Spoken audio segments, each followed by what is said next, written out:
Good evening, everyone. We'll get going in a couple of minutes.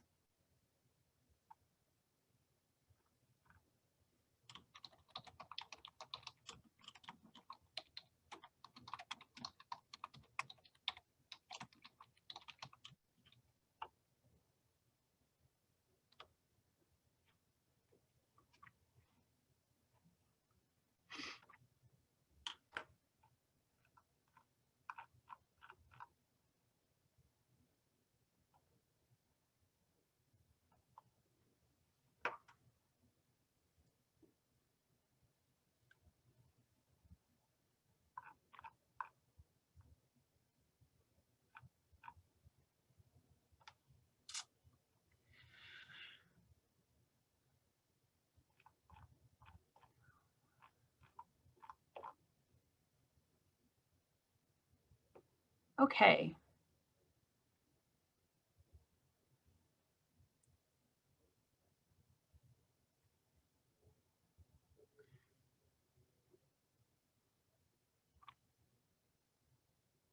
All right. It's 6:31. I'm not going to wait too long because we have a lot of interesting information to cover tonight, and I want to make sure we have a chance to do it all and answer everyone's questions. So welcome everyone to the second public meeting for the Meals Hill Master Plan. I know sometimes it's weird to be in a webinar format. Just so you know, there's 7 panelists and you can see all of us.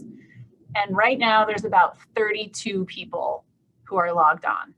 Well, 32 computers logged on, I guess. So you're not sitting there thinking, am I one person? Am I 5,000 people? Anyway, there's 32 of you. So welcome. And we're so happy you were able to join us tonight. Go ahead, Bree, next slide.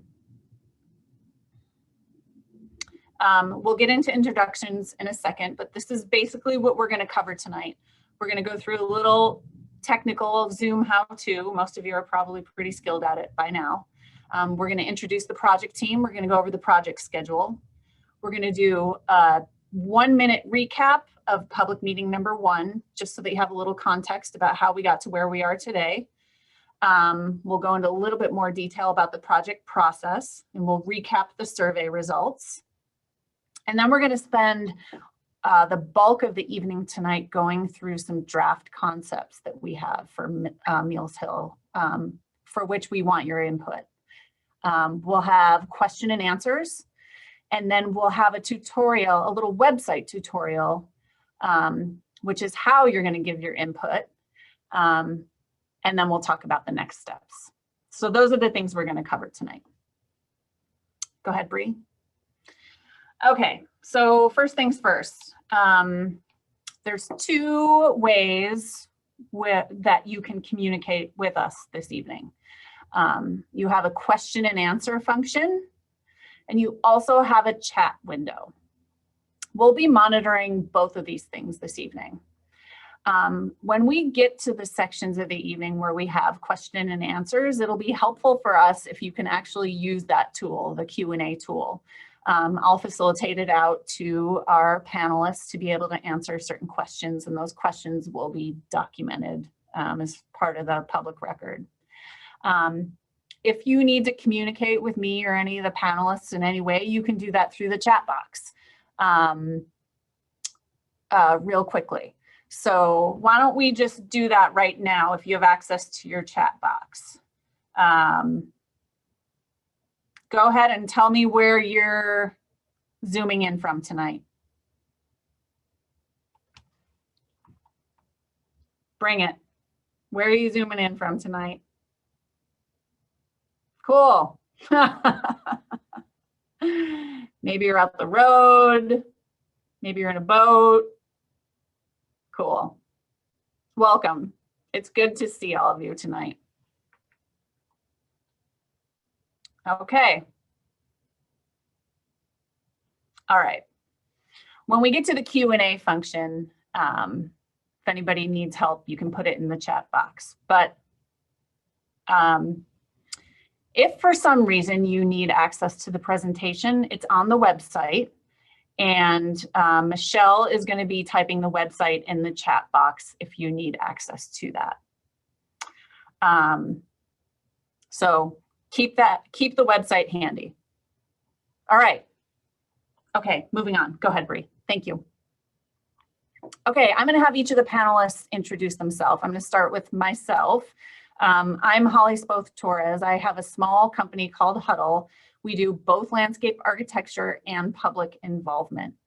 I'm the public involvement lead for this project, and I'll let Bree Kiefer, my colleague, introduce herself. Hi, I'm Bree Kiefer. I work at Huddle, and I am a landscape architect. Maybe I'll pass it off to Hunter. Hi, good evening. My name is Dr. William Hunter Holland. I'm with Parks and People LLC, and our scope of work was stakeholder engagement. So we constructed the surveys and interview questions, collected that data, and then also analyzed, interpreted, and passed it on. Thank you. We'll go to Gabe and Christine next. Hi, we're Gabe and Christine from Interior Trails, trail designers and trail builders based in Ely, Alaska. Okay, Amanda.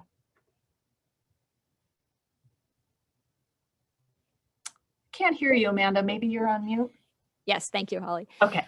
My name is Amanda Holtz. I am the stewardship director at Great Land Trust, and Great Land Trust is a nonprofit conservation organization, and we facilitated the purchase and conservation of the Mills Hill property. And we now, we were also able to secure almost $1 million for an additional funding to help assist the city of Valdez with the actual initial planning and development of the park enhancements. So that's why I'm here tonight.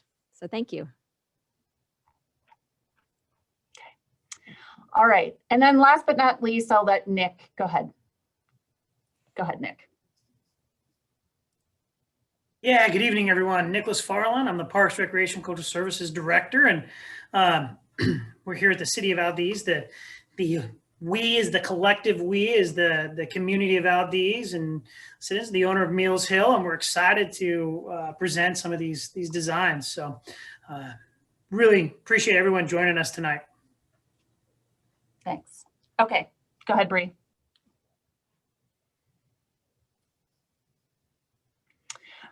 Okay, so a little bit about the schedule.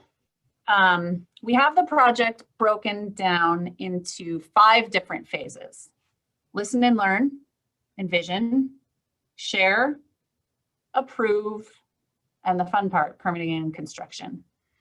So from August of last year through December is what we called the listen and learn phase. And that's where, if you attended the first public meeting, occurred during that phase. We did a lot of listening. We kicked off the project. We did stakeholder interviews. We did site analysis. We had 2 committee meetings and a broad scale community survey. So we listened, we learned, and we analyzed the site. And we took everything that we heard at that point and we moved into the envision stage. So we're starting to come up with ideas based on what we learned and heard about what is possible at Mills Hill. And so that's where we are today at public meeting number 2. We'll also have a couple more committee meetings. And we'll start honing down into what is preferred, what's possible, what's appropriate on the site, and what's preferred. We'll also have a joint work session with the City Council and the Parks and Recreation Commission meeting. So that's where we are here, and this phase will move through to about March. The next time you'll see us, and you'll hear this again, will be in April for the next public meeting. And after that public meeting, then we'll start working the plan through the approval process. And then hopefully we'll start building the first phase of the priority projects in this summer of 2021. Thanks, Bree. Go ahead. So very quickly, what happened at public meeting number 1 is we talked a little bit about the project background. Why are we here today? How did Mills Hill come about? We talked about the site history. We spelled conservation wrongly. We talked a little bit about the conservation easement, existing site conditions. We gave you a very in-depth analysis of the survey results. And then we started talking about values and guiding principles for the site. Go ahead, Bree. Just to give you a little picture of what that looks like. So the survey results and the stakeholder interviews, plus the site inventory and analysis, started giving us what the guiding principles for the site would be. And then we had our first public meeting. So we took all that information and we're feeding them that into the draft concept plans, which you will learn about this evening. So we're asking for your public input on those draft concept plans, and we'll tell you how to do that. And then we're going to ask you for more public input in April when we have a draft master plan, which will lead us to the final master plan. Okay, go ahead.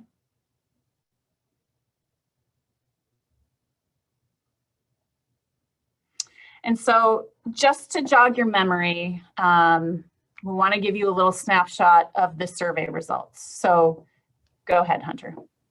Hi, good evening. So this is Hunter Holland again.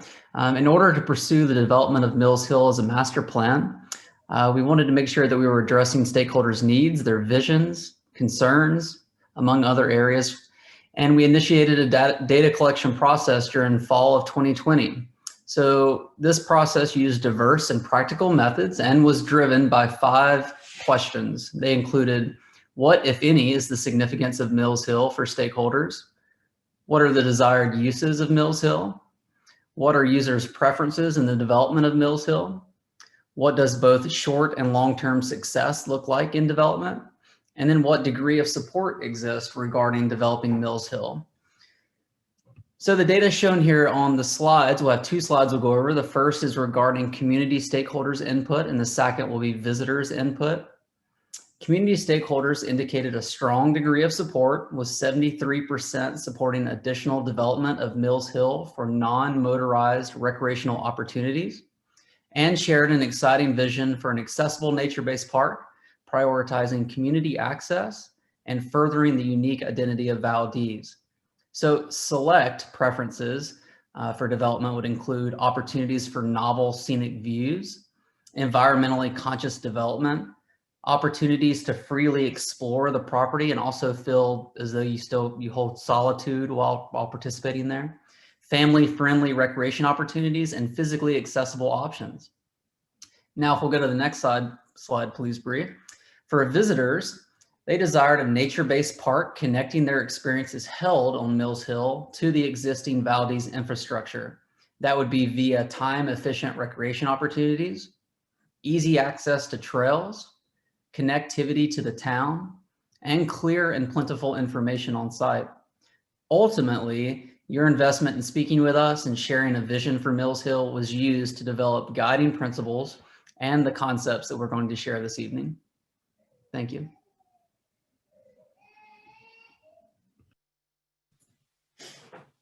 Great, thank you, Hunter. So now we're gonna start to get into the concepts, but before we go there, I just wanted to recap the guiding principles that we went over at the first public meeting. So like Holly and Hunter said, after the survey results, we wanted to take those and come up with some overarching statements that we felt captured the survey results. And then at that first public meeting, we had a live poll, and it was a way of confirming that what the themes we were hearing is what were correct and what people wanted to see. So I'm not going to read through each of the 5 statements, but I do want to go over some of those themes. And I think Hunter summed that up really well. So hopefully they kind of reiterate what the survey results were. So first, we heard that the community supports nature-based recreation development along with conservation in the park. We heard that the park could be, people could see the park as a potential landmark in the city, and could see it really tying in and wanting it to tie into the existing culture of Valdez. People really wanted multiple access points, year-round experiences, and a range of options for different ability levels. And people wanted to experience solitude in a wilderness environment. And then the last one is that the community really wants to see a long-term phase plan that is sustainable. So we used those concepts to help drive our design decisions in the design process, along with all those other elements that Holly mentioned in our design process. So now we're going to do the fun part of the meeting, which is actually getting into the concepts. And so in general, we developed what we're calling two trail concepts, and we developed 3 different concepts for the access off of Hazlet. So first, we're going to go over the 2 trail concepts, and the purpose of those is really to look at the property as a whole, look at, propose a trail network within the whole property, and show non-motorized access points beyond the Hazlet access. And then, so we'll go over those 2. We're going to have question and answer right after we do the 2 trail concepts, and then we'll dive into those options for access off of Hazlet. And I just wanted to give that context so people know that the actual access at that southeast corner is going to come later in the presentation. So Okay. first, Bree, I'm sorry to interrupt, but before you go any further, I want to see if anybody has any questions. And it looks like, Joe, you might have a question. Do you want to type it in the chat box and we'll make sure it's answered?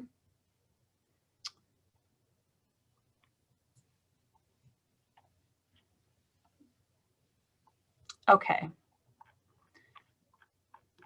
All right, Bree, go ahead. okay, great. Yeah, so we're going to start with trail concept 1. And this one we're calling the multi-use spine with hiking focus. So this concept really uses the existing road as a multi-use trail and then has several walking trails developed from the main artery. And vehicle access beyond a parking area would be limited to maintenance and emergency vehicles.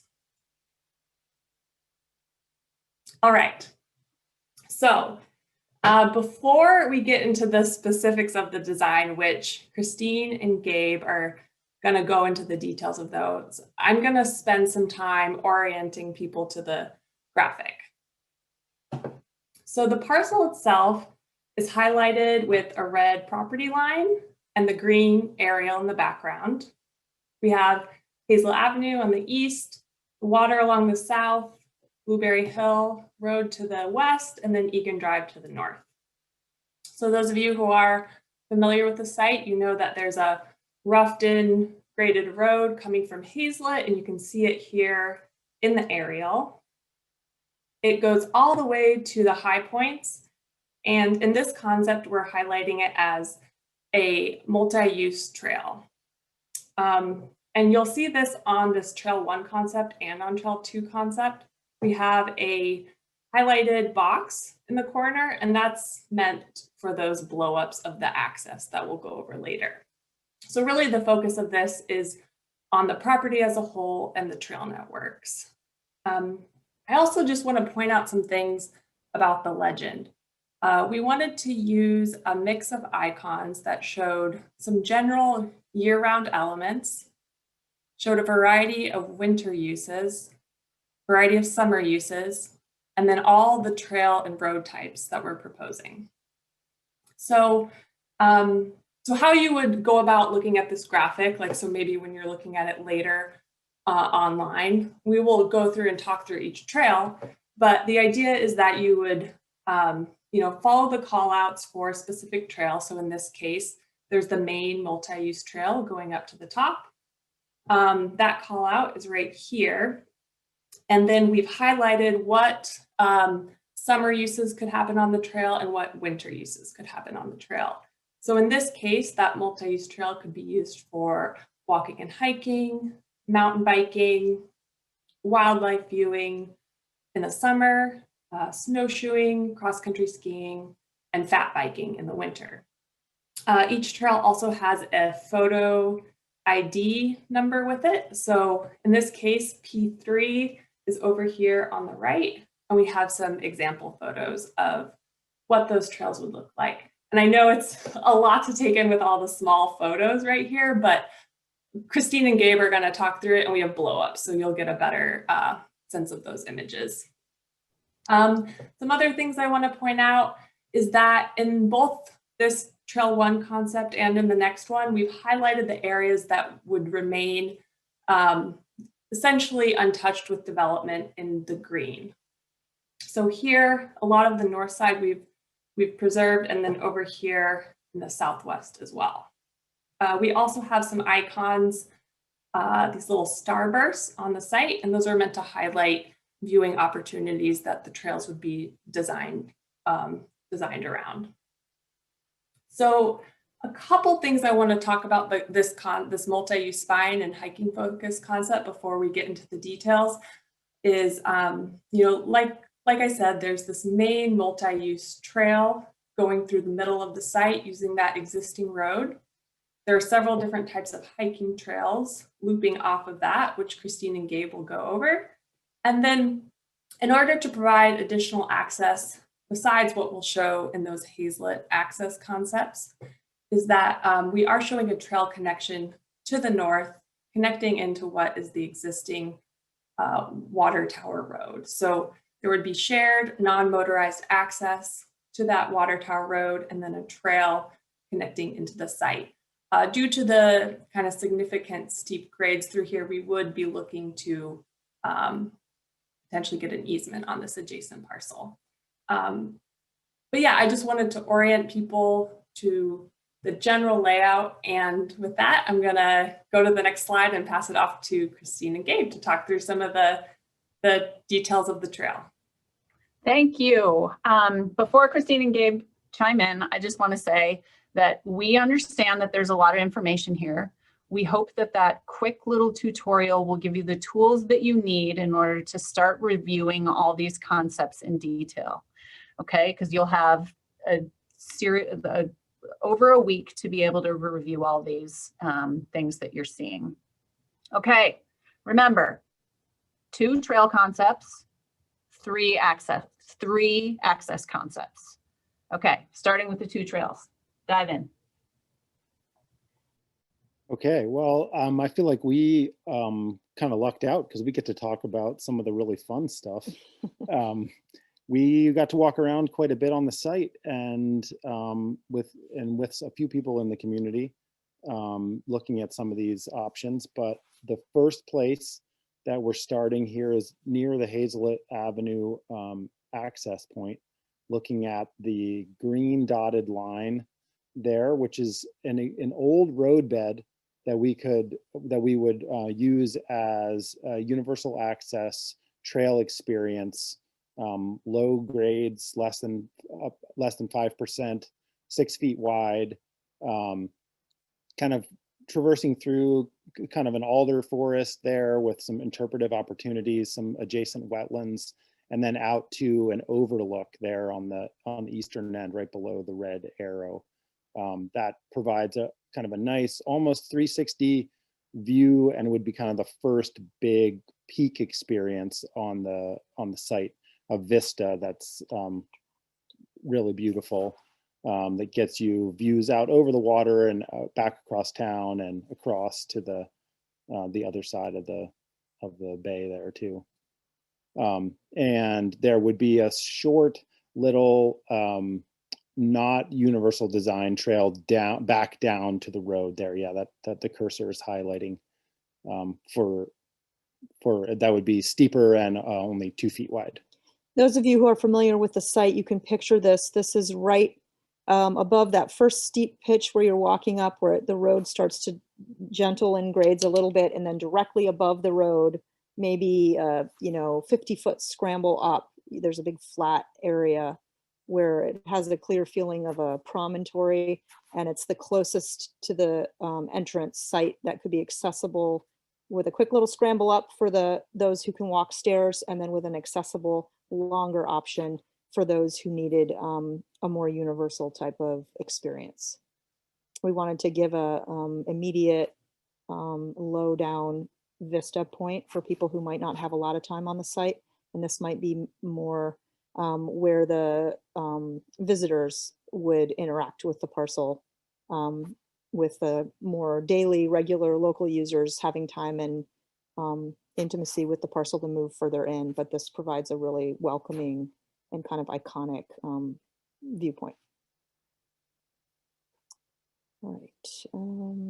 And I guess we can move on to the next one. So then, Oh, also, I'll just say a quick chime in. Keep in mind, everyone, that this is the, the 20 to 25% conceptual drawings. It doesn't mean that these are the benches we're going to choose, or these are the waste baskets we're going to see, or whatever. These are very gestural, big picture things so that we can start establishing parameters for you guys to say, we like this, we don't like that. And we'll hone in on exactly what the design solutions are further down in the process. so the next one is the main multi-use trail. It's the existing road, but we would narrow it up to a 16-foot width with revegetation on some of the corridors. There's the drawings there on and illustrations on the side of the screen there show kind of what's possible there. Still providing, good sight distance for safety with wildlife, and different speeds and different traffic types. But, creating an experience has more aesthetic value than simply walking up a road, but still gives you some of the views and the kind of transitional forest types that you see from that main artery of the road itself.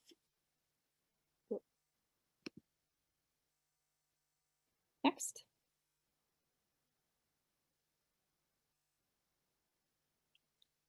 So then we have the Ocean Bluff Trail. Those of you who are familiar with the site, there's a bit of social trail impact along this cliff edge already. This is a trail that goes by the old fishing net site, and people use for a variety of different purposes. It provides some really cool variety of terrain, some old growth forest, some intact kind of cool, dark forested feeling, and then some really cool open views to the water below. And this would be, as you can see from the blowout picture there, a much more rough, soft, natural surface hiking trail that preserves the clearly stated importance in the visitor data or the survey data that people want some places on the parcel that don't feel overly managed, that still feel like you're having a foray in relatively undeveloped forest, and trying to provide that opportunity every time there's a more universal or heavily developed trail, that there's another feel as well. You'll see the dotted line here to the east of the arrowhead, and that indicates a potential loop with an eagle's nest right in the middle of it, and that we are currently discussing permitting and preservation options with the different overseeing Fish and Wildlife agencies and regulations involving that. So that's still pending. That's why it's dotted. But we're really hopeful we're going to be able to work within the existing processes to get a user experience in there that draws attention to and uses the eagle's nest for interpretive content, but doesn't disturb it in a way that diminishes that value there. So that area, as many of you know who live in Valdez, that area goes through that really beautiful old growth forest and steep side hills, some big cliff bands, and really rocky terrain there. And there are a number of different opportunities for views out over the water, which are highlighted in those little icons that Bree explained in the map. And you can see that trail loops back to another green dotted line, which is an existing old gravel roadbed. So that portion is also universal design there. So it would be wider and low grades and go out to another peak experience. So sort of the second peak experience on the property. And that was just kind of tying into some of the design priorities that we were working with, was providing multiple peak experiences, which was clearly expressed as a desire by the community. That one is a more intimate one where you see a lot more of the kind of terraced view inside the kind of deep forest there. Okay, I think we're good for the next one. Okay, P5, we have what we're calling the East Summit Trail, and this is a pretty self-explanatory. I think the actual true elevation summit of the property is out here at the terminus of this trail. And so we really wanted to provide access to that to partially take the pressure off of the road artery, to provide the only summit experiences, to give a little bit of that feeling that's desired of getting away from the main flow. And just to provide as much footage, linear footage as possible into the interesting areas of the site. This would be kind of probably splitting the difference between the Ocean Bluff minimal natural surface trail and a more developed universal. It would be a bit wider than the Ocean Bluff, but not as developed as the universal access. And then the P6 is the groomed winter ski loop. That blue lollipop, and that is really wet for summer use. It traverses some wetlands, but is a cherished piece of the winter infrastructure up there, and will not be, shouldn't be any impact that would minimize the use of that continuing forward. Yeah, and actually that, since Christine mentioned the different seasons of use, all of these trails that we're talking about are open year round. They have different experiences that would be available on different trails. The ones we've already talked about can be snowshoe or, cross-country skiing, possibly. That lower Ocean Bluff trail is going to be much more rugged and narrow with steeper portions, so it wouldn't be as suitable for cross-country skiing, but it would be snowshoeable. And this one, and this trail, the East Summit Trail, would be snowshoeable, but it would be narrower and steeper and probably less suitable for cross-country skiing. But all of the things that are groomed currently with the piston bully would still continue to be groomed, in addition to some new opportunities on the site. The East Summit Trail, also the lower portion of it that connects to the switchback in the road, that will cross part of that lower wetland, which there may be a section of boardwalk in there. So there's a little bit of forest. There's some really interesting habitat on the lower portion there where the cursor is, and then kind of getting up into the upper reaches where you start to get the 360 views and the more of another peak experience. Okay. Do you have more to say about the first trail concept? The last blow up, I think, is the furthest west. There we go. Yep. Okay. I think we skipped over it. So here are a few different blow ups that are showing a trailhead kiosk, wayfinding signs, and that's just to give you a little bit of a feel for what the guiding through the site might look like. One of the options. And then P8, this dotted line coming off of the northwest corner, that's the trail that Bree mentioned that would provide access connecting into the water tower road. And that's a beautiful traversing option that gives really cool views of a totally different direction and scope out to the ocean to the north and west.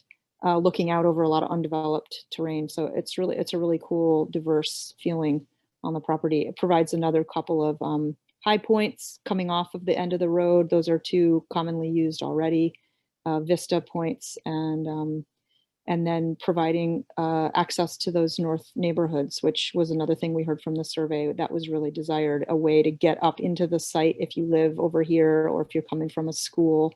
Without having to come all the way only to enter on the Hazlet side. And as Bree mentioned, that's somewhat pending with some easement related work, but feels quite feasible yeah. And the only other design thing I wanted to highlight is just that We heard loud and clear through the survey that people were interested in loops. So, you know, you can see even in this concept, in both of the concepts, we tried to really highlight the loop options on the property while still maintaining some undeveloped areas for conservation. One other thing I'll add before we go to the second one, which changes the theme a little bit, is that the biking component on this one is the main multi-use trail would be the main bike artery. And then of course, fat biking on any of the smaller trails in the winter would probably be a use I'm guessing people will pick up on, putting in single track, whether you do it on snowshoes or just from biking. All of that would be open. The rest of the site would be more hiker focused. And then we'll get into the second concept, which enlarges the user types a little bit. This one we focus primarily on hiking access because that was loud and clear, the most prominent use we heard from the largest portion of the survey data, and trying to provide the most minimal impact footprint while still providing for access. Okay, before you go to the second one, back it up, Bree. There's a lot of questions. I just want to make sure people's questions are getting answered. So I'm going to stop now and have you answer a handful of questions. Okay, the first question is, who has the distance of the trail that was just discussed? And I believe it is, can somebody tell us the distance between Hazelet and maybe all the way to the summit here, so that people have an idea of some of the distances we're talking about? Can you just answer that quickly, please, Christine or Gabe? Sure, it's about, I don't actually have the exact distances, but are you talking about just on the road itself? On the Yeah, main why don't you give people an idea of the road distance right now? to the edge of the black line where the access concept blow up is? That's a half a mile. Okay. So All right. it's another roughly half a mile to the top, and then, you know, a little more. Yeah, we have all the linear feet on the you know, individual site descriptions. That didn't make it onto this one because there's all of this data still to fit.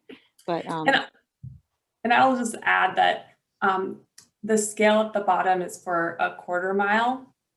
So to kind of eyeball it, if you're wondering what a specific trail distance is, you can kind of take a look at this scale to get a sense. So for example, this green dotted line will be about just under a quarter mile. It's about that same distance here and there. So yeah, like Christine and Gabe said, it's about half a mile to this point, and then another just beyond probably half a mile to the upper point. Okay, another question, idea for surfacing for P3. Gravel? P3 is the universal access. Yeah, that would likely be compacted, like 3/4 inch minus D1, somewhere in there, type of universal access trail that you see in all kinds of parks all over. We're not thinking asphalt for that, but we're thinking the closest, hardest, firmest surface that you can get from gravel and compaction. Okay, so then just to remind everybody, I know people really want to talk about parking, but we're going to get there with the access comp.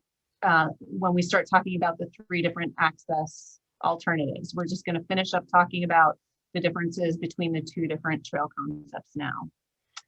Okay, I'm going to bring up 2 more. This question was asked a couple of times about how this plan enhances mountain biking or fat biking opportunities. And I don't want you to answer that now, but I want you to answer that again after you talk about the second concept, so you can compare and contrast how one concept deals with mountain biking and fat biking versus the other one. We'll get to that question. I want you to be able to hear the difference between the 2 concepts. Okay. Thank you for that. Great question so far. All right, I'll introduce the second trail concept, and I think it like Holly said, we'll probably get to a couple of those questions that came up. So the idea with this second concept is that we're trying to expand on concept one, but we wanted to emphasize a mix of use zones and trail types. And so this option has the most diverse amount and variety of trails and amenities. And this one does really focus more on the biking trail elements. And that really goes back to the survey results. We heard that people are really interested in biking opportunities, even people who maybe haven't done it before. All right, so trail concept 2, we're calling expanded bike use and expanded trail connections. So we'll go over, Christine and Gabe will go over some details of this one, but some things generally that I want to point out is that we actually have a lot of the same trails that we show in the first concept. So similar to the first concept, we are proposing that the main road be developed as a multi-use trail and used that way. This loop along the south is the same that we showed in that initial concept, but now we're proposing a little more infrastructure in the form of some platforms. So before we were just saying that there were viewing opportunities, and now we're proposing that maybe it could be a constructed platform with interpretive signage. We also have the same trail loop that we showed closer to the entry. And then as you go up into the site, that's really where it gets different. And Christine and Gabe will go over those differences, especially the bike differences. But I do want to point out some of the other similarities. We still have the connection to the north to that Water Tower Road, so a non-motorized connection. In addition, there's a hiking trail that could connect to that, creating an additional loop. So we didn't have that in the last concept. There's still the ski-only winter trail, and then there is still this East Summit Trail over here. And now in the middle of the site, that's really where the differences start. And so we'll dive into those.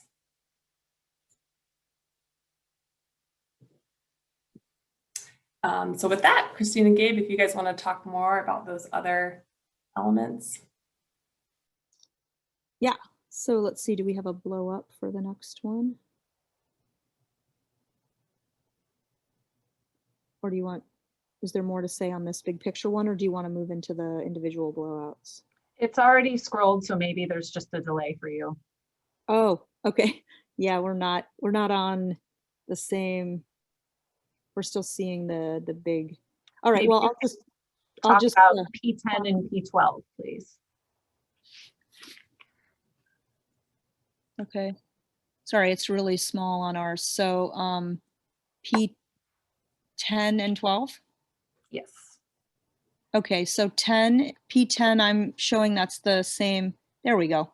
The Ocean Bluff viewing platform. So that is adding a little bit of further infrastructure development to the existing trail in both plans.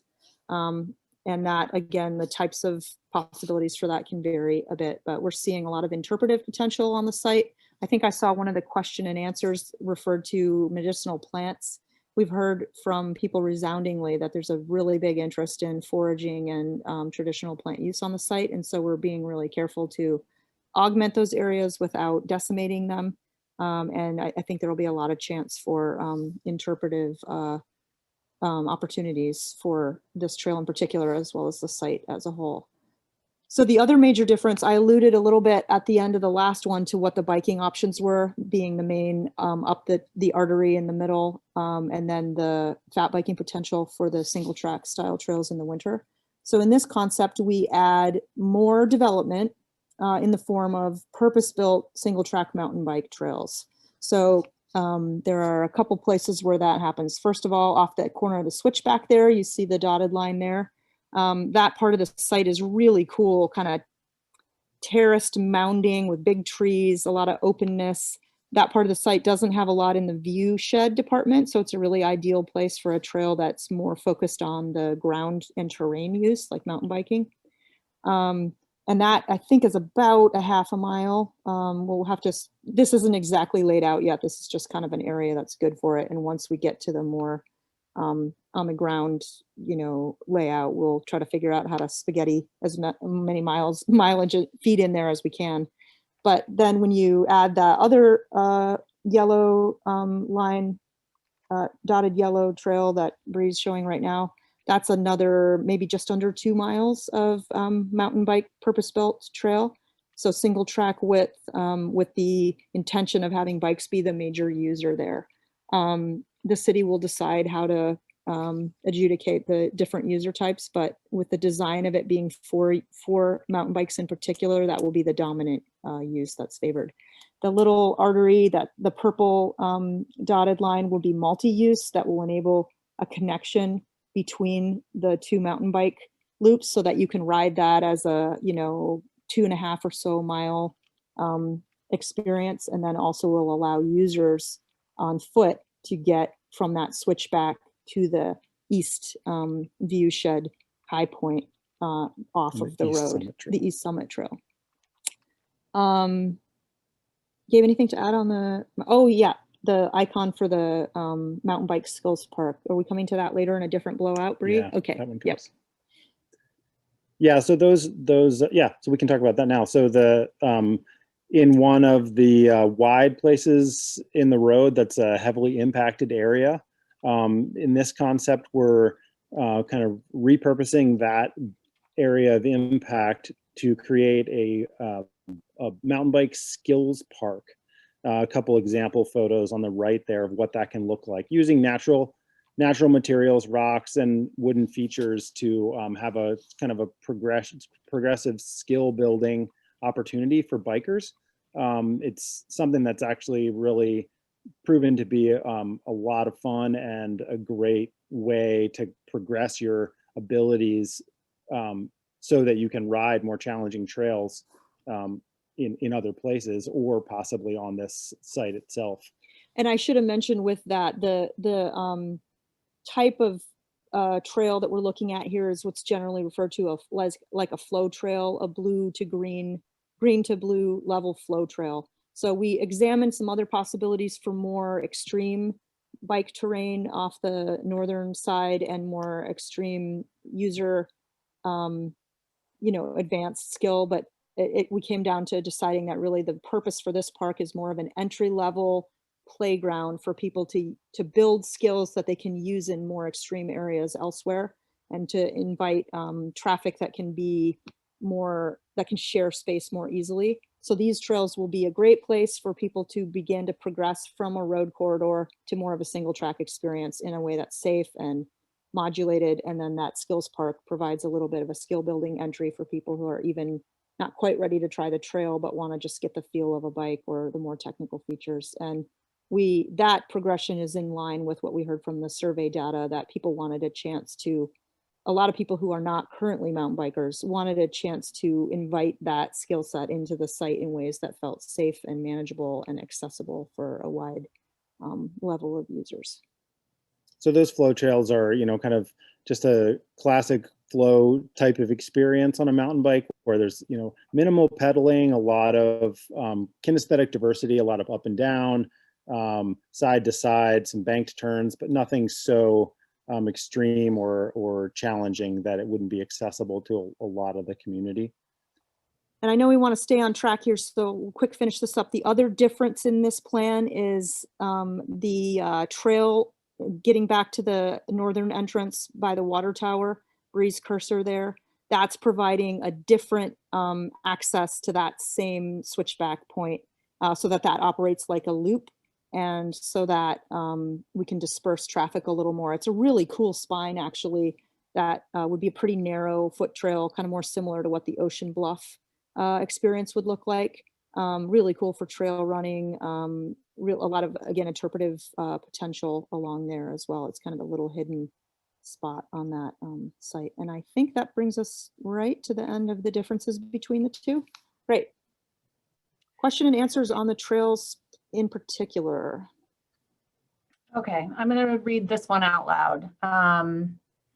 What are the thoughts behind the wet environment slip conditions for the bike skills course? There's currently a track here that is very slippery and studs are needed. Any thoughts?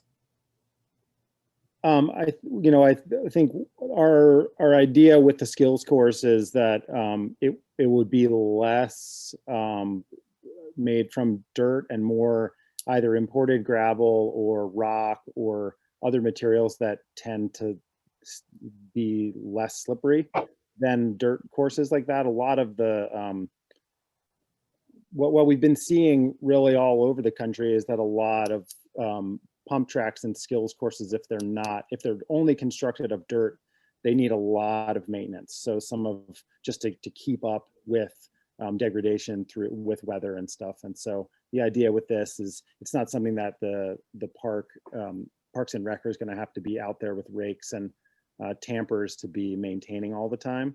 So, but that's more of a design solution. We will definitely take the climate into account when we're designing that to make sure that it's not hazardous and slippery.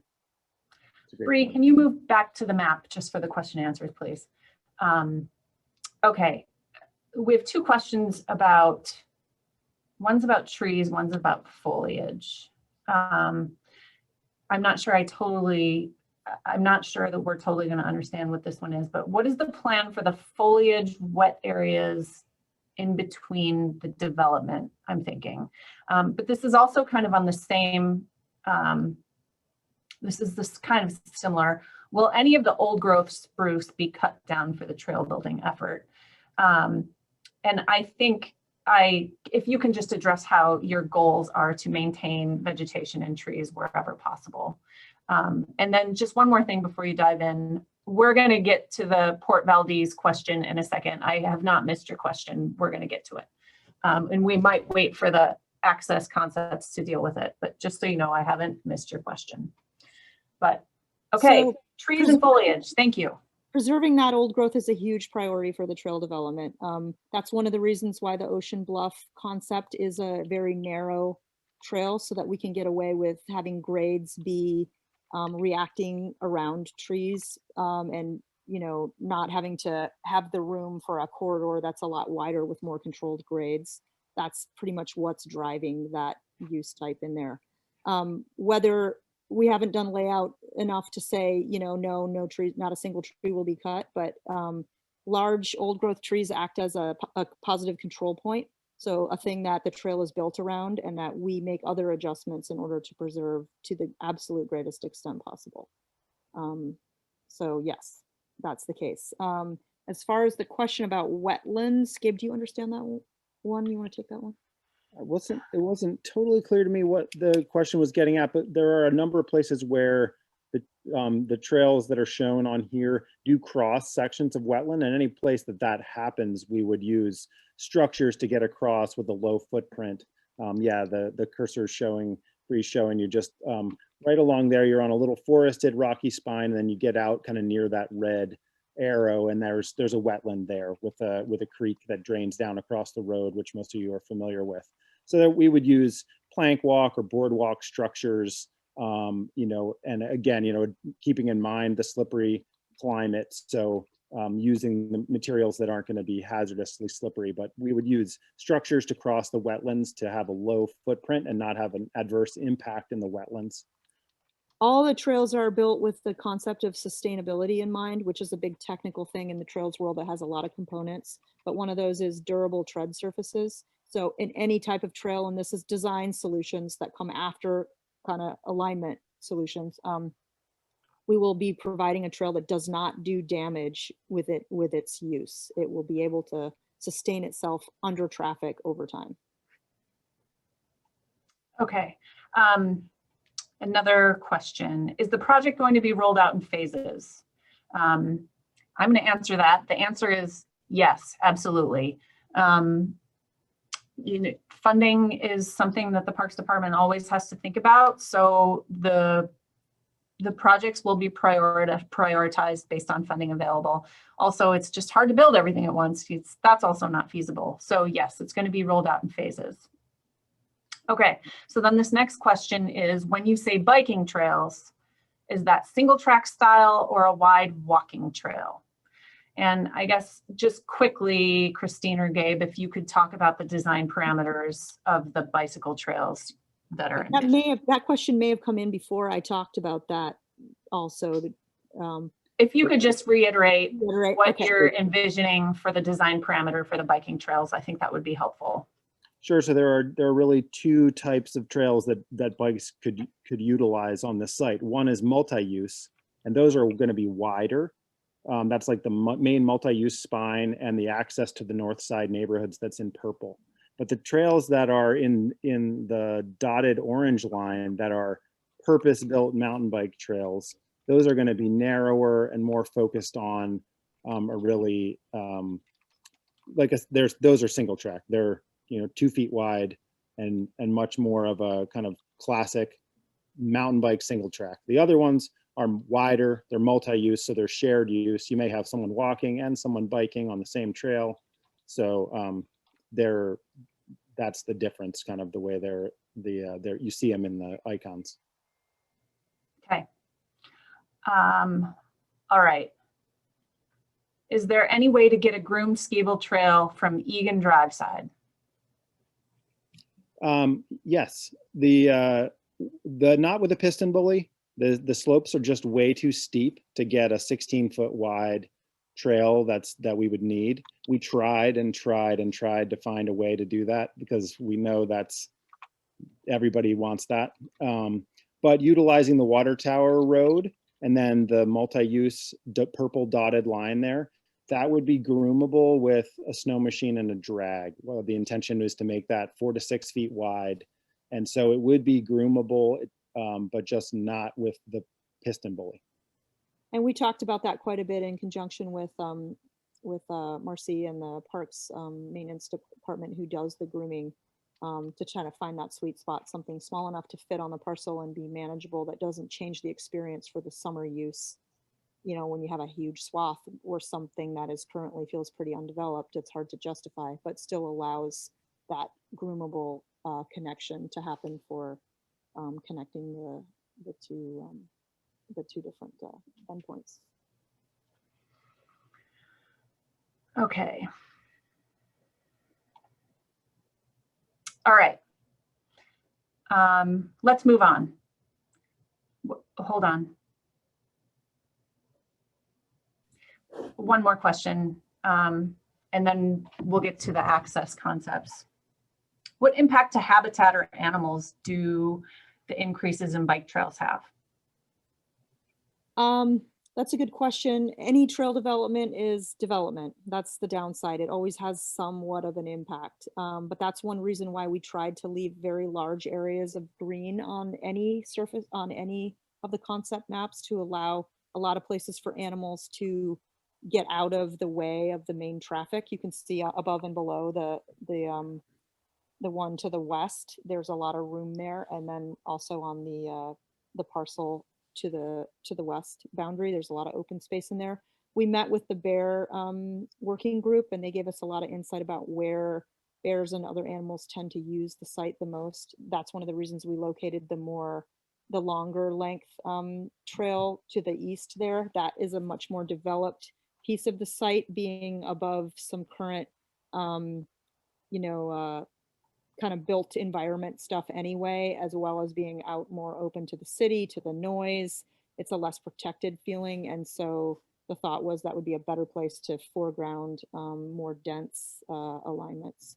A big way to control for that is in sight distance. So the way the trail is laid out, and this is a design solution, again, not a concept solution, but there are ways to lay out turns, ways to have traffic flow so that you're not surprising animals, so that there's plenty of places for them to be besides right in your path. Sometimes there's a bit of user and animal conflict early on in a system change, but typically we find that once the patterns establish themselves and animals begin to see the users as predictable, everybody can kind of find their way into a part of the parcel that suits them. That's the hope, and definitely what we designed toward. Okay, so Molly, you just asked a question. I'm going to answer 2 questions. I'm going to get one of them answered now, and then we're going to push one of them to when we talk about the access concepts. Okay. Are any of these trails being created with wheelchair accessibility in mind? Yes. All of the ones that we're calling universal access will be designed in order to enable the basic parameters of the ADA type of trail, so that compacted gravel surface less than 5% grade, pullouts every set amount of feet if a grade increases over a certain percent. There's a huge set of parameters that come with that, and our intent is for all of those universal access trails to provide exactly that. And that was a huge priority in the way we worked the opening trail, the green dotted line that goes out to the furthest east viewpoint, was to provide an early on drivable and then wheelable, a lot of bang for your buck piece of the property that would be accessible for non-walking users. So if I'm one of our meeting participants and I want to review later which trails are universal and which ones are not, how is the easiest way for me to tell that? If we go back to one of the bigger blown out or the bigger maps, there should be Okay, key so on just the side will indicate exactly which trail types are which.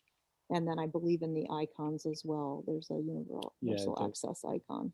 It's a little bit hard. Yeah, in those blow up images, we didn't have the legend up, but online when people go to review it, the legend will be on the left. And so like Christine and Gabe were saying, the green dashed line is labeled here as walking trails designed for universal access. And those are intended to be those flatter, compact, about a 6-foot wide surface to meet those universal design standards. okay. So a few more questions came in, but we're going to save those for the end. Let's move on to talking about the access concepts. Great. Yeah, I think there are a lot of questions about parking, which is one reason why we wanted to divide the 2 concepts, because we thought it would be good to focus first on trails and now focus on access from Hazlet. So how is parking going to work? How are there going to be drop-off places? And then this also ties into that last question when we were talking about universal trails. This will expand on that a little bit. So like we said before, there are 3 access concepts, A, B, and C. And the idea is that when you go online to the comment form and you're picking your preferred concepts, you can pick from the 2 trail concepts and then from the 3 access concepts. So those can be paired in any way. All right, so starting with access concept A, this one we're calling off-site and lower parking. So to orient people, this is a zoom in of, on those trail concepts, we had that black box in the bottom right corner. So this is a zoom in of that specific area. So Hazlet is the road right here on the right. And then the existing rough graded road runs, you can't really see it that well in the aerial, but you can kind of see it behind the dashed lines. So we have additional road and trail types in these access concepts. We have the black line as road access. We still have that white dashed line as a multi-use trail. We also have an additional trail type, which is a boardwalk trail. We're still showing the green universal trail and then that potential trail depending on the Eagle Nest permit. And so in both Trail Concept 1 and Trail Concept 2, you guys saw the universal green dash line and the white pending trail connection due to that Eagle's Nest. Now, what you'll see in addition in these blow-ups is what the road would look like, what the multi-use trail would look like near the entrance, and where parking would be. So because the reason why we're calling this one off-site and lower parking is that in this one, we're proposing that the majority of the parking for access to Neels Hill would be off-site in a public parking area which in talking to maintenance, it sounds like the area just southeast of the entrance off Hazlet is known as the Uplands parking area. So the majority of parking would be off-site and people would access it either walking or biking into the entrance. From there, this black line represents what would be developed as a road. Right now, we are thinking it would be a gravel road. And we're proposing a small parking area just above that first bend in what becomes, and we'd flatten it out just a bit in order to get a small parking area with about 3 to 5 accessible parking stalls plus a drop-off area. And the reason for that is that that first section of road is actually pretty steep. So we were trying to balance providing universal access and parking near the entrance. And so this option, we're trying to achieve universal access by allowing people to drive up, park in an accessible stall, and then access that first overlook from a constructed boardwalk that would provide that flatter grade that could be used by wheelchair or in any ability really. So some example photos on the right. This is kind of the extent of size of a parking lot we're picturing. We're also proposing some potential amenities such as a covered shelter. In the icons here, we're showing a vault toilet, as well as a kiosk at the entry and a bear-proof trash can. And then up here, P15, we also are showing, oops, sorry about that, example of what a boardwalk structure could look like from that parking lot going up. And so with that, Christine and Gabe, do you guys have anything to add to this access concept A? You covered a lot of it, Bree. I think that maybe the trail aspect to highlight is just that boardwalk that would be universal design that would link up to the green dotted line and then get people out to that first peak experience.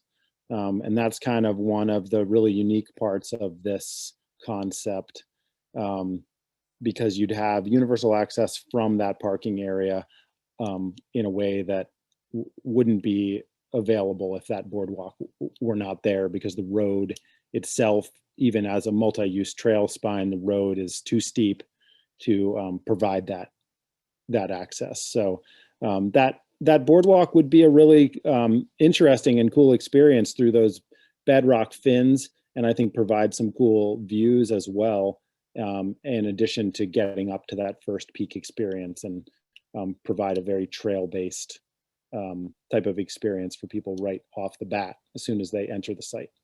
Right, and in addition to being universal access for users who couldn't get up the road, it would provide another version of travel along parallel to that. So the road could act like half of a loop, again, because we heard from the visitor data or user data that loops were always welcome, just expanding the use on the site and minimizing the congestion in any given place. Okay, let's move on to the second. I want to make sure we get through all these and then we'll get to questions. So access concept B is offsite and upper parking. So similar to the last concept, we are proposing that parking could happen offsite. But in this one, you'll see that road actually extends past where we showed the other parking area up to this point, and it's about a 1/4 mile into the site. And the reason for this is we, kind of like we were saying in the last concept, we were trying to balance new impact, so new grading, new moving earth impact with creating a universal trail experience. So the way we achieved it in the last one was the lower parking, which would require grading, and the boardwalk. In this one, there is an existing area that is fairly flat and already impacted. So we thought it would be a good opportunity to use existing areas of impact to provide parking. So it wouldn't create new impact. We would just be regrading slightly the area that's already impacted. And this would be about 10-car parking stall area. It would also have similar amenities to the other option, which, a kiosk, a covered shelter. And here's kind of an example of what a parking lot that big would look like. We still have a universal trail leading to that overlook, but in this concept, no boardwalk since there isn't lower parking. And I forgot to mention in all of these access concepts, the road would actually be, would not be plowed in the winter, but it would be maintained for skiing. So in the winter, people could ski right off of Easlet. Christine and Gabe, anything to add to that one? I think you covered it pretty well. Yeah, let's move on. Let's move on to C. All right, concept C, this is the last access concept, off-site and lower parking with an upper drop-off. So it kind of marries the first two access concept in a different way. Again, like the concept A, we're proposing that most parking happen off-site. We still have that same small accessible parking lot like we did in concept A, but beyond that point, we are proposing that some of the amenities like the covered shelter and vault toilet be at this upper area of impact. This was where we were showing parking in the previous version. This would now be more of a use zone, and there would be a gated access just past this parking area to allow for one vehicle through some kind of special use permit. So what we were picturing is potentially a school bus or tour group. They could drive up, drop people off at the shelter, and then turn around and come back. So very limited vehicle access to get to this upper area for use. We still have the boardwalk coming up to the overlook and the universal trail also going to that area of impact. So with that, those are the 3 concepts for access. Oh, one thing I do want to mention in all of them, I know there were some questions about interpretation. Where could we put certain maybe art elements? We aren't at the level of design where we're picking out specific topics just yet, but we are saying in the concepts that some areas would suit something like interpretation or art elements really well. And that's that boardwalk walk up here and the overlook. We did say it's an opportunity for interpretive, historic, and or arts installation. So there's a lot of great ideas out there that we could incorporate in some of those trails. Okay, so let's just, Bree, go back to the map so that you have something to look at when we're answering questions. So I guess I want to start with that question first. It's been asked a couple of times. There's been a proposal from the Port Valdez company for a historical display. And Bree, can you just reiterate how anything that's proposed by the Port Valdez company is incorporated? And I guess also we had a question about, are there any plans in place to honor the Indigenous history of the area? So whether we're talking about the Port Valdez company or the Indigenous history of the area, where can all those things be incorporated? Yeah, I think any of those historic elements would be amazing to incorporate. It's come up in previous meetings. And so right now we are saying that it could potentially be incorporated into maybe an art piece or interpretive signage, potentially along that initial boardwalk and in the overlook area. Also in the concept B, because it doesn't have the boardwalk, we were saying it could potentially be part of kind of that use area with the covered shelter. That could be a space for interpretive and historic art installation. So as we move past this initial concept phase, we will start to look at those specifics going forward. Yeah, so there's plenty of opportunities. I'll mention quickly too, if I may, the Indigenous component. One really natural place to do that from the trail perspective would be to incorporate the interp having to do with native plants and foraging, Indigenous names for things, traditional uses for things. There's a ton of potential there, and Holly or Bree could say more, but we do have a partner from the tribe who's working with the team on the planning committee as well. That's an important question, so thanks for asking it. Okay, thank you. Okay, Michelle, can you just make sure that that second part of Molly's question was answered for me in the Q&A? Okay, Bree, this one's for you. And maybe Amanda. The conservation easement, and then there's a number, but I know you guys are both know it by heart, says no vehicles. Bree, first, can you just explain what the conservation easement says about parking? Yeah, so the conservation easement does not allow for motorized use, but it does also, I believe it's within that section, and Amanda can correct me, it might be another subsection. It does allow for the potential of parking as needed to access the park. Yeah, it's the same section and it allows for a small parking area near the entrance. And maybe, I don't know if Amanda wants to add anything to that. We'll add, go ahead, Amanda. No, go ahead. It's you get something else, Holly. Yeah, I'm gonna ask you if we get a more detailed question. Okay, let's see.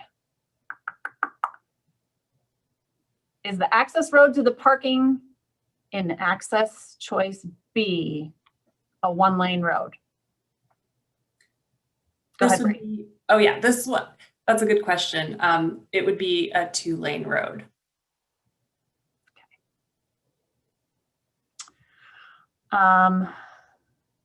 So another follow-up question, are we working with John Clark of the Port Valdez to realize their potential funding contribution? The answer is yes.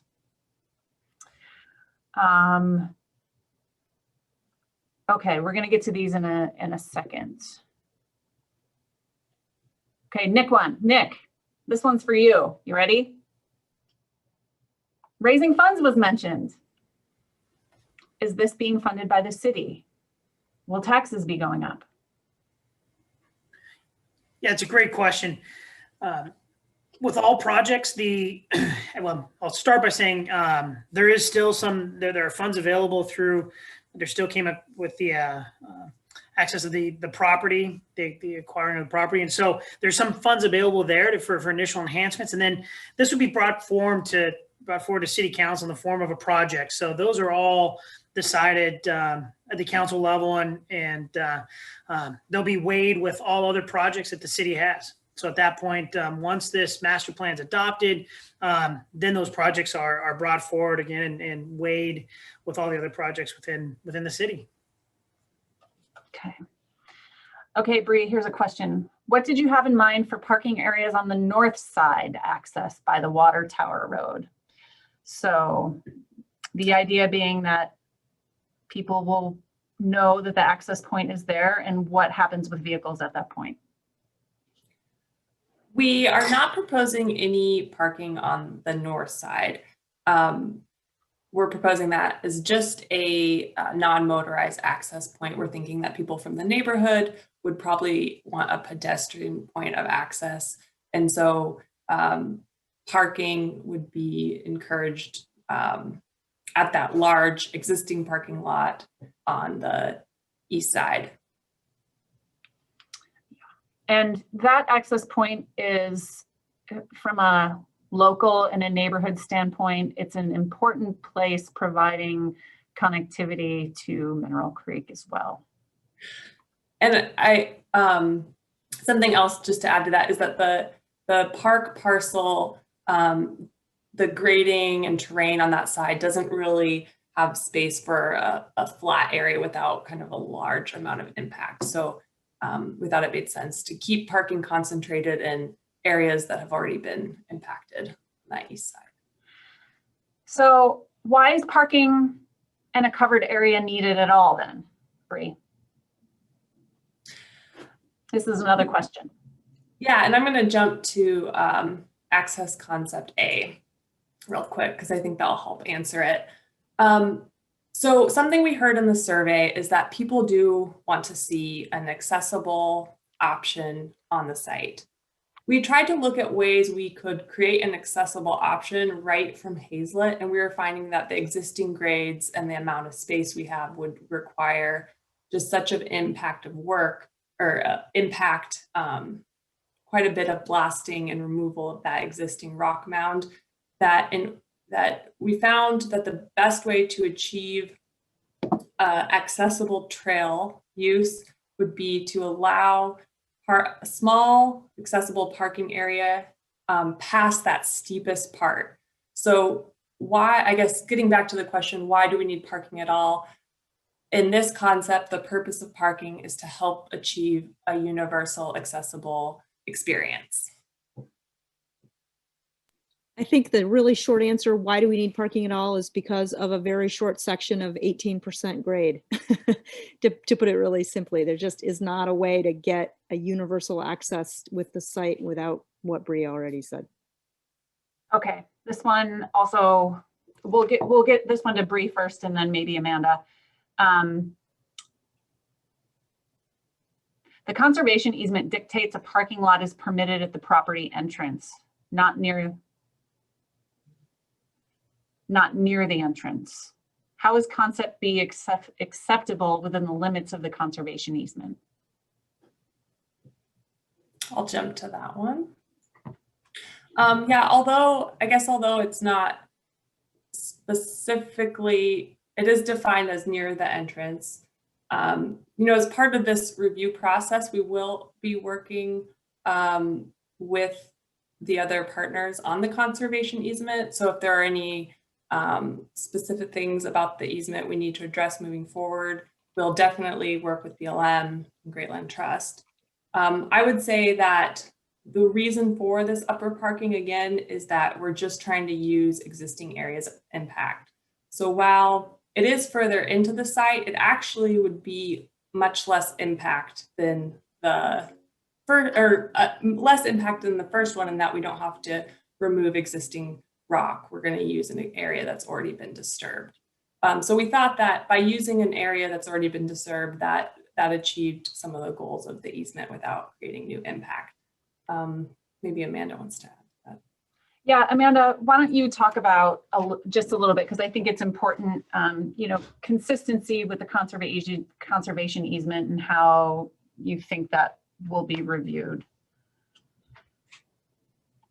Well, as I've stated in other public meetings with this, I am only advisory at this level. So it really is ultimately going to be up to the city of Valdez and the Bureau of Land Management's interpretation of the conservation easement in terms of what is allowed on this property. But I would say that the conservation easement does have a few key words, which is reasonably necessary. So it gives the city of Valdez some ability to make the determination of what is reasonable to provide access to the public to use this property. So, that the planning team has used those terms and working with the city and come up with these concepts based on using the what's reasonable to provide access for a variety of users. So that's a real key term.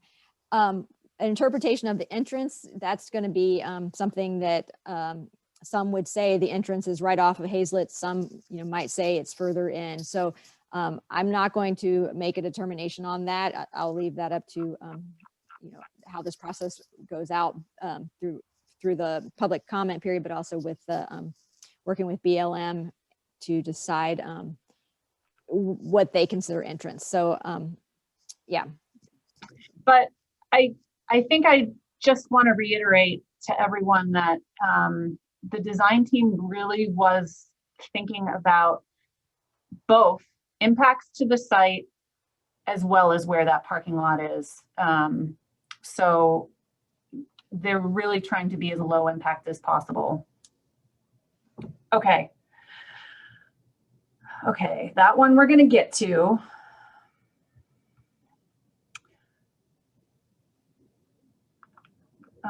Here's a question. Well, I gather my thoughts on the other ones, Nick. This is about trails, but how do you envision utilizing volunteers for building single track Is that something that will be considered? Yeah, thank you, Ollie. Absolutely. No, I think Meals Hill is a great opportunity to be able to come together as a community and work on some of these trails and have volunteer days and be able to develop some of those. So yeah, I mean, we as a Parks Department, are always looking and welcoming volunteers as part of our project. So to answer that, absolutely. Okay. Another question, why do we need parking, restrooms, and all other unnatural placements? I can see trails, but shouldn't we keep it as natural as possible? There's a large parking lot across from the entry and also bathrooms. I think, Christine, I'm gonna give you this one. I think that's exactly the question that this process is trying to answer. How much? You know, we heard from, Hunter can talk more about exact numbers, but we heard from the community two-pronged things. One is we want access, but don't change the character of it. And one other thought was we want more amenities so that we can use this in a way that is sustainable. I think one of the known facts is that when you increase use, you increase impact. So the danger of creating a lot of trails, but no place for people to go to the bathroom or throw away a empty soda can, you end up inviting the kind of impact that is negative on a site. And so part of the planning process has to not think we're going to invite traffic without managing it in some ways and still preserve what we've got. But I would say that that's exactly what the process is for. So when you go look at the impact or the concepts, make comments about what you think we need or don't need so that we have clear data that comes back to us based on the concepts we're providing. And keep in mind that the design team doesn't want to, we're not imposing our vision on what should happen on this parcel. We're imposing versions of the visions we heard from the users and the data answerers in order to help drive what kind of ideas we throw out there. And the next piece is to start answering these exact questions. Does anybody have something to add?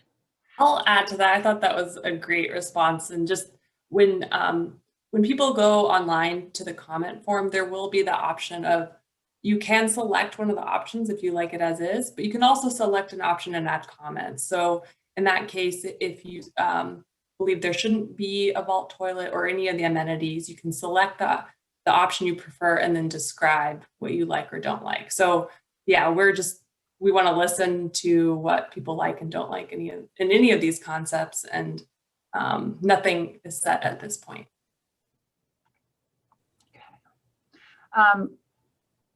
All right, one more. All three of the access options include motorized vehicle travel within the property. Why is there no option without a parking lot that uses the existing gate with key access for ADA compliance? Go ahead, Bree, and succinct.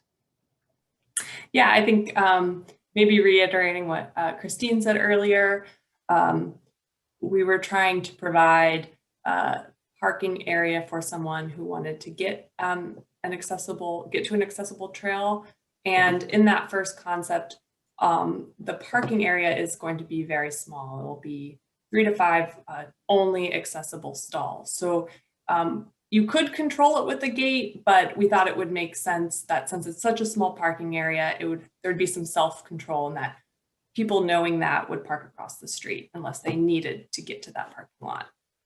But it's something that we could consider. So I think that was a good question. Ollie, do you want to take more explanation on that? I jump in, please. I know you have more to say. Oh, no, I think with that particular question and the thought process is the grading to make that road to get into the property would create such a tremendous amount of grading on that again, as I think Christine and Gabe and Bree all echoed, that there's a development to the property and a changing of the just character of it that would, in order to grade it to allow people to get in there is pretty substantial. I mean, you're going from an 18% grade to try to get that down to ADA compliance or to be able to walk in. It's quite sharp. So you'd have to be able to deal with that. So the best way that the design team with I'll just reiterate again, we do have Great Land Trust that's part of this process, helping us to really dive in and interpret the conservation easement. And we feel really comfortable that the conservation, where all these designs are within the scope of the conservation easement, and in particular, how to be able to allow people to access the property for recreational usage. So in any case, that's just a little bit more color to that particular question and thought. I had just a really quick chime in on that. We really worked to make pedestrian only universal design access from the street level there. And what we were seeing was cuts and walls of 15 feet high to get that road down to the kind of grades we would need. And we just decided that was beyond the scope of both financially and aesthetically what was, tolerable for the entrance there. Okay. So we have another question about the concepts and how we're going to choose which one. So Bree, I want you to move on to the tutorial on how people can provide us really more detailed input and review all these concepts. So go ahead and give your tutorial. Because the question was, access concepts A and C are very similar. If concept B gathers the most votes. Now, keep in mind, these aren't votes, okay? What we're doing right now is we're gathering input to kind of what Christine said, is to kind of see what level of development you all think is appropriate. So go ahead, Bree, talk about how we're going to use the input to take it to the next step. Yeah, so I have the Meals Hill project website up on my screen. So it's mealshillmasterplan.com. And so we have this top banner up here. If you go to the Get Involved option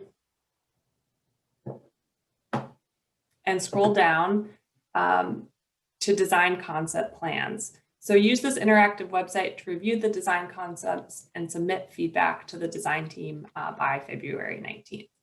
So if you click on that, it's going to take you to an interactive website that will walk you through the concepts, and then a survey to review, to put your feedback in and your comments. So you'll scroll down, and I won't read through all this, but when you're online, this will talk you through the steps.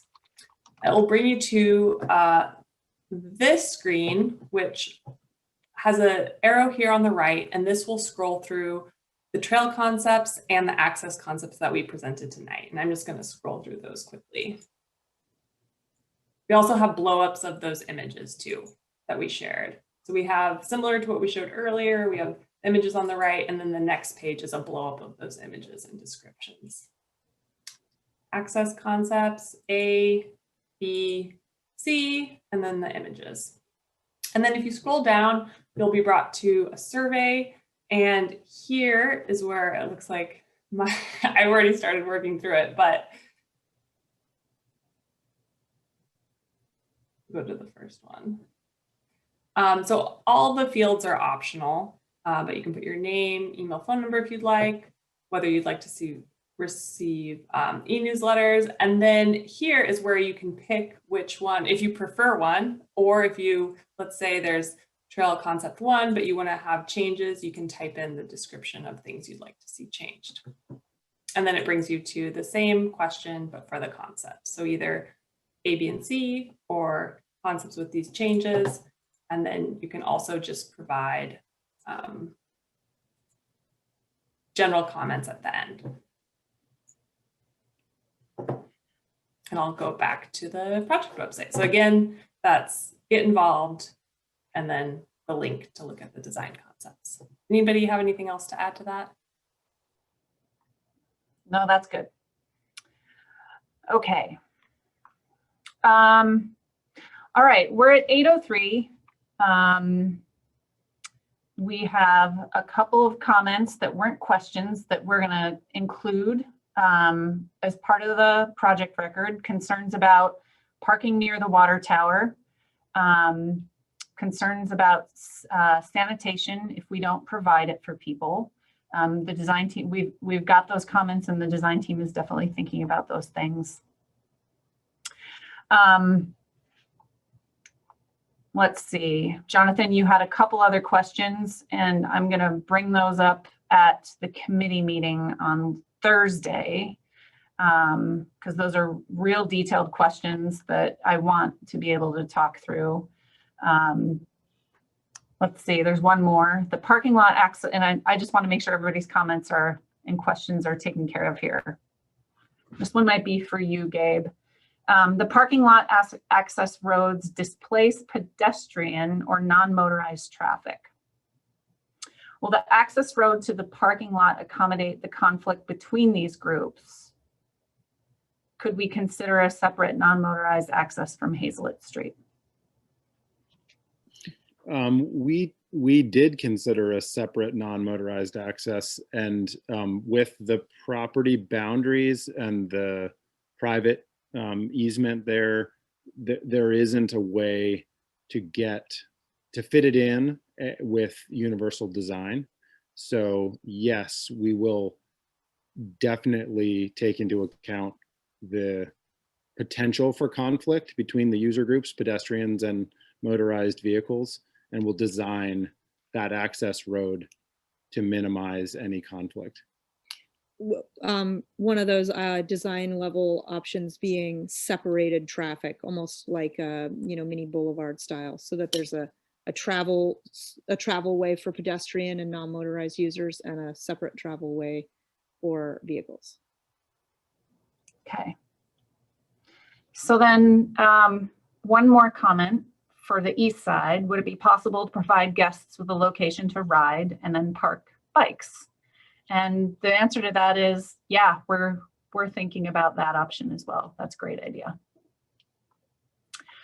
Okay, so I'm going to wrap it up here. Please know that there are copies of all these concepts in big boards all printed out at the Civic Center. If you want to go to the Civic Center and look at those boards nice and large, you can do that. You can talk to Nick. He has all the answers to questions too. The same survey that Bree just told you about that you can fill out online, there's hard copies of that survey at the Civic Center as well. So if you don't feel like doing that activity online in the comfort of your living room, you can do it at the Civic Center, okay? In addition, if you have any other questions, if you think about anything, if you have anything else you want to say, you can reach out to any one of us on the website. You can get to our contact information on the website. So we've given you enough time to be able to review all these alternatives. So go do it now while it's all fresh in your mind. You have until February 19th, that's 8 days from now, to provide us your comments on the 2 trail alternatives and 3 access alternatives, okay? We're gonna have a committee meeting this week. We're gonna have a joint Parks and Recreation Commission and Council meeting this week. We're gonna have another committee meeting in March, but you can expect to have, to see another version of the master plan in April, as we hone in on all the public comments that we're getting on these different alternatives. So expect to hear from us again in April. Okay. I think that's it for now. I just want to say that you all had really great questions. It's a lot of detailed information to get through, and we really appreciate all the really helpful feedback. It was really good, so thank you very much. And I guess I'll just open it up to Nick. Last words. Is there anything you want to say at the end here? No, I just appreciate everybody for sticking with us here this evening and your questions, and we're excited to dive in and take the feedback. And as Holly had said, we have more meetings coming up this week, and so we're really anxious to gather as much community feedback as possible and continue working to make a great park that's accessible and really something the city of Valdez and the citizens can be really proud of. Thank you, everyone, very much. Thanks, everyone, for great participation. Spread the word to anyone who's not been at the meetings. Lots of feedback. We can take it.